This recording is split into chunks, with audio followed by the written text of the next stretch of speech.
Changes are happening to help with housing affordability and supply. The 2024 federal budget announced several changes of $59.9 billion in spending over the next 5 years. So in this video, I'll be focusing on the parts of the budget that are most likely to impact the Canadian housing market. First is the home buyers plan. If you're a first-time home buyer and you have RRSPs, you'll be able to withdraw up to $60,000 under the updated home buyers plan. That's the first benefit. The previous limit was $35,000. The second benefit of the home buyers plan is that accessing your RRSPs this way to buy your first home is tax-free as long as the borrowed amount is paid back in time over the next 15 years. So no changes to the repayment timeline, but the repayment time of 15 years is pretty awesome. If you withdrew $60,000, your repayment each year over 15 years would be $4,000. The third benefit is that you have a grace period to start your repayments. Prior to the changes, you had a 2-year grace period to start your repayments. That's now gone up to 5 years. The extended grace period also applies to anyone who already withdrew from their RRSPs for their first home since January 1st, 2022. That's actually a nice surprise for anyone who bought their home in 2022 because they would have had to start their repayments this year. But under the changes for the home buyers plan, they don't have to start repaying until 2027. The fourth benefit for anyone who's already withdrawn the old maximum of $35,000, they can also take advantage of the higher withdrawal limit as long as they're in the same calendar year as the first withdrawal. So if you withdrew your $35,000 this year already, or even less, let's say $10,000, you'd still be eligible to withdraw the maximum of $60,000 this year. And all of this is per individual. So that means if a couple makes a home purchase together and they're both first-time buyers, they'd be able to withdraw their combined amount of up to $120,000 from their RRSPs under the home buyers plan. Just be careful with the repayments because any amounts not repaid in a particular year would be added to your income for that year, triggering income taxes on your withdrawal. So in that same example of taking out the entire 60 grand from your RRSPs with repayments of $4 grand per year over the next 15 years, if you miss one repayment of $4,000 one year, that $4 grand gets added to your income for that tax year. There was also an announcement from the government regarding 30-year mortgages for first-time buyers. It sounds really exciting because a longer amortization period means lower payments, but the criteria is quite strict. This only applies to first-time buyers in newly built homes who are putting down less than 20% and takes an effect on August 1st. Until then, you can only get approved for a 30-year mortgage if you're making a down payment of less than 20% on any residential property, whether it's new or resale. And even though this change is only for first-time buyers of newly built homes, it reflects the reality that we're in now. The government recognizes that there is a disconnect between the size of down payments needed and the amount of time that it takes to actually save up 20%.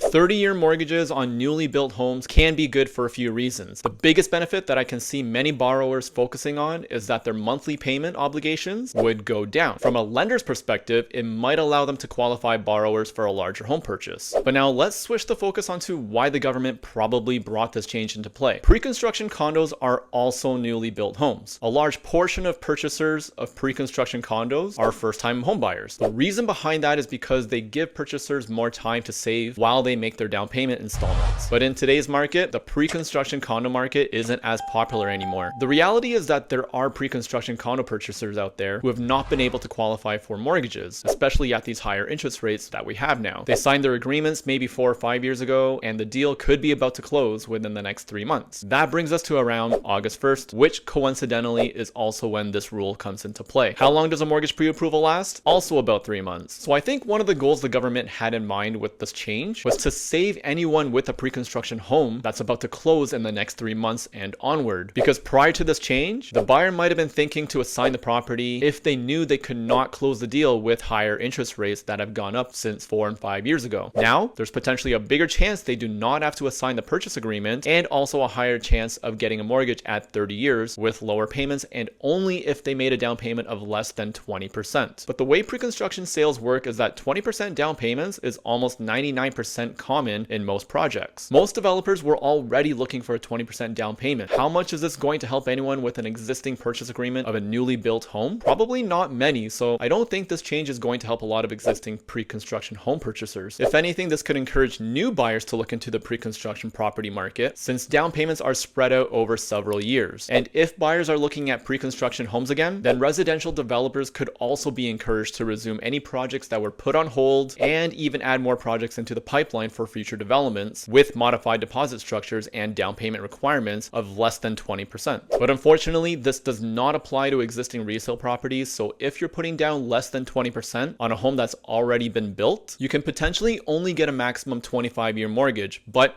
if you have more than 20% down, you can still potentially get a 30-year mortgage. This hasn't changed. Another announcement was also made regarding a change to the Canadian Mortgage Charter. The change includes amortization relief. The goal is to protect existing homeowners by reducing their monthly mortgage payments to a number they can afford. And this would last as long as they need it to. It would work by stretching out their amortization period so they would have more time to repay their mortgage balance, which also means lower monthly mortgage payments. But the caveat, of course, is more on the interest payments, which is okay in my opinion if it means keeping your home. And who can actually qualify for this amortization relief is still a bit vague. The 2024 federal budget also announced a change to the capital gains inclusion rate. Capital gains are the difference between an asset's purchase price and its final sale price. So for housing, that could be an investment property from the time you bought it and the time that you sold it. So let's say you bought an investment property for $700,000 and then sold it some number of years later for $800,000. Then you'd have a capital gain of $100,000. So right now, only 50%